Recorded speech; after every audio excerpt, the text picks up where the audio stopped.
Shqipëria do të jetë aksionere në resortin turistik që do të ndërtohet në ishullin e Sazanit nga investitori Jared Kushner, dhëndri i presidentit amerikan Donald Trump.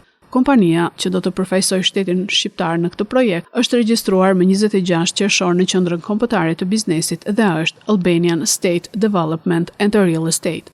Kjo shoqëri si përfaqësuese e shtetit do të marrë pjesë në projekte strategjike apo partneritete që kanë lidhje me resortin luksoz në Sazan dhe çdo projekt tjetër të autorizuar nga korporata e investimeve.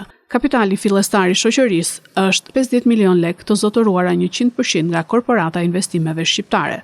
Administratori i saj do të jetë Juliana Dili, që është aktualisht në pozicionin e drejtorit të divizionit ligjor dhe të pajtueshmërisë pranë korporatës shqiptare të investimeve. Shqipëria do të ketë nënpërgjegjësi dhe monitorimin e kontratave që do të lidhen për projektin e Sazanit. Biznesmeni Jared Kushner e mori statusin e investitorit strategjik vitin e kaluar me vendimin e datës 30 dhjetor 2024. Sipas vendimit, investimi në ishull nga kompania e lidhur me dhëndrin e Donald Trump kap vlerën e 1.4 miliard eurosh.